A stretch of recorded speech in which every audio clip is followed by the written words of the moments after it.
Después de varias semanas y meses discutiendo sobre la justificación ante el mal catalogado examen de neurología, se llegó a una solución. El consejo de escuela, que debía hacer una investigación específica sobre si había algún alumno de cualquier año de medicina que se le hubiera aceptado una justificación fuera de plazo, como yo tenía el conocimiento de un compañero de quinto, un compañero mismo mío de cuarto, y también me habían comentado el caso de un alumno de tercer año desde el centro de alumnos. Finalmente el consejo de escuela no hizo esa investigación y emitió esta resolución. En este video vamos a analizar esa resolución. El primer punto de esta resolución decía que no existe evidencia que sustente un posible trato diferenciado negativo hacia el señor Parra, yo, cumpliéndose en todos los casos el protocolo de justificaciones de inasistencias y atrasos vigentes y el reglamento de evaluación y promoción de los estudiantes de medicina. Esto es falso, porque como yo ya les mencioné, primero es que yo justifiqué con un justificativo médico que fue rechazado por no llevar boleta. En el protocolo, como les mencioné, no se habla de justificativo médico, sino que se habla de certificados de atención. Luego, cuando yo presenté un certificado de atención en otra inasistencia, lo rechazaron igual. Luego hay que ver que la resolución de la cuestión de neurología estaba hecha después de las 48 horas. Aquí intentaron hacer ver que estarán horas hábiles, pero aquí dice horas nomás. Y esto estaba hecho después de esas 48 horas. Y después la segunda justificación ni siquiera tenía fecha. Y posiblemente fue recién hecha el 12 de junio, cuando yo la presenté el día 9. Y esto sin considerar que luego, cuando ya conseguí la fotocopia de la boleta que me estaban pidiendo, no la querían aceptar por ser fotocopia, querían la original. Después, cuando la aceptaron, empezaron a hablar de otra inasistencia por haber acudido a un funeral. Después el secretario de estudio le envió un informe que tomaba inasistencias a otros ramos como a este ramo y decía que justificaciones que él mismo había rectificado y que por cumplir el reglamento no cumplían el reglamento. Entonces, esto es falso, de falsedad absoluta. El trato diferenciado que hubo en mi contra era evidente y fácilmente comprobable, como se ha visto aquí. Y más encima, la misma autoridad que hizo todas estas cosas tenía la personalidad de decir que yo dejaba mucho que desear como alumno de esta prestigiosa escuela.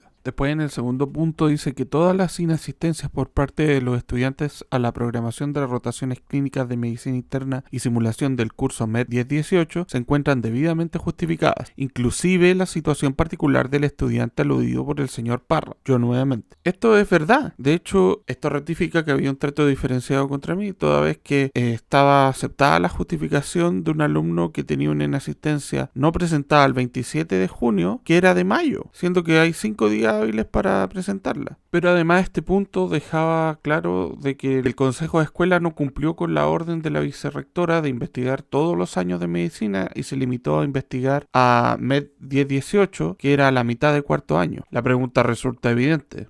¿Por qué? Y me la respondo solo, porque ellos sabían que en otros años había justificaciones fuera de plazos presentadas y aceptadas. Por eso también en esta parte hablan de que estaban debidamente justificadas y no dicen específicamente que estaban presentadas dentro de plazo. El siguiente punto, el punto 3, es el más controversial, porque decía, en definitiva, ellos consideraban que se había actuado súper bien, que estaba todo correcto, que no se había faltado al reglamento, que no había ningún problema, que todo se había hecho bien, pero excepcionalmente me iban a aceptar la fotocopia de la boleta para probar la justificación de neurología y que ellos no hallaban nada mejor que hacerme rendir las evaluaciones que ellos mismos no me dejaron rendir por considerarme reprobado, por una evaluación que ellos consideraban un examen reprobatorio que no podía hacerlo en virtud del reglamento, en el segundo semestre, en conjunto con los ramos que me correspondían ese semestre, en el curso que rendía MED 1018 ese segundo semestre.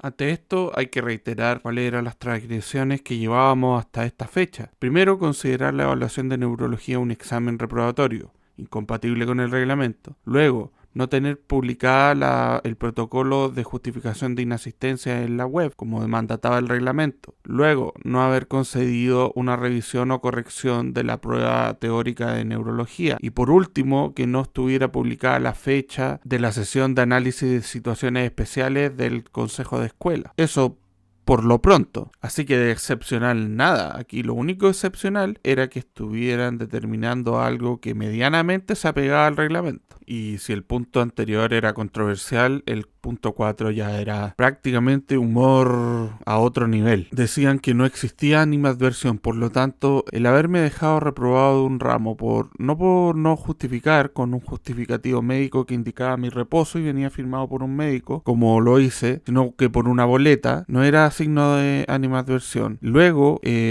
al presentar otra justificación, como ellos mismos la pedían, con un certificado de atención, que la hayan rechazado igual. Luego que no querían aceptar la boleta. Luego que estaban cuestionando las otras inasistencias a funerales. Después que enviaban un informe a la vicerrectora donde establecían inasistencia a otros ramos a este ramo, etcétera, etcétera, etcétera. Y todo por una prueba que no podía hacer examen. Todo eso era o una invención de mi cabeza o eran signos de benevolencia y de admiración por parte de las autoridades de la facultad. Ridículo. Aquí hay que establecer un par de cosas. Cuando me hicieron entrega de esta resolución, yo respondí al doctor Goitik, si no me equivoco, que fue el que me la envió. Le puse por mi parte, problema resuelto. La universidad ha hecho ver como que esa respuesta significaba que yo estaba de acuerdo y que había apoyado y que estaba poco menos...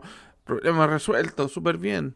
Cuando en realidad yo solamente estaba constatando un hecho. Por mi parte, problema resuelto. Vale decir, yo le estaba dando a entender de que yo no iba a seguir reclamando porque simplemente me iba a abocar a intentar pasar el ramo. Pero el segundo punto también a cuestionar es una cuestión que tiene que ver con el contrato. El contrato establece que cualquier cambio a las condiciones académicas, como lo era ponerme 2 ramos que la malla establecía que estaban en semestre separado, debe contar con la anuencia de las dos partes, vale decir, la parte contratante y la parte contratada. La parte contratada era la universidad que estaba disponiendo esta resolución. En cambio, esta parte, yo en ningún momento se me consultó esto. A mí se me impuso esta resolución con la pena de, si no cumplía, reprobaba el ramo. Así las cosas, yo dije, ya está bien, voy a entonces a rendir el examen de neurología. Pero ya empecé a ver cosas que iban mal cuando decidieron que yo no podía rendir el examen de neurología con el resto del curso que rendía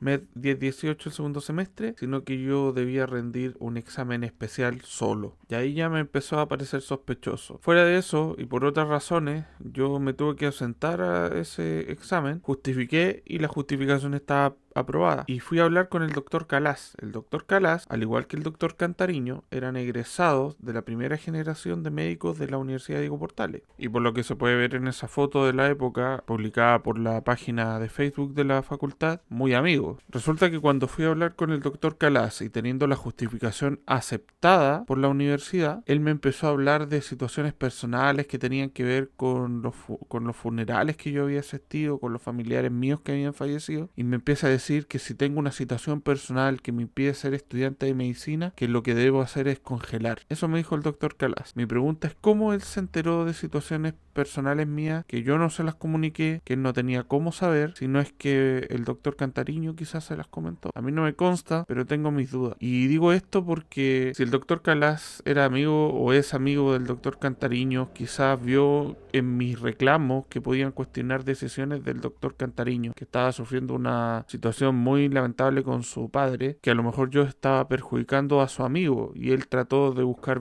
venganza. Puesto que la decisión del doctor Calas cuando fui a hablar con él, en un muy mal tono, me dijo que él no me iba a volver a tomar otro examen de neurología. Reitero, pese a que la justificación estaba aceptada. Así las cosas, entonces yo decidí algo muy simple, que es enviar una carta al consejo de escuela respondiéndoles la resolución que ellos habían sacado el 21 de agosto, esta de los 4 puntos donde habían faltado la verdad, y al final les iba a decir que yo no iba a rendir el examen de neurología porque simplemente esa cuestión no era un examen y que eso me hablaba del reglamento y si tenían algún problema con eso, que se pelearan con el reglamento. Pero de esa carta, en donde trato de mentiroso al consejo de escuela, que les pagan por saberse los reglamentos y no se los saben, etcétera, hablamos en el próximo video. Nuevamente muchísimas gracias por ver estos videos, por los likes y por los mensajes de apoyo.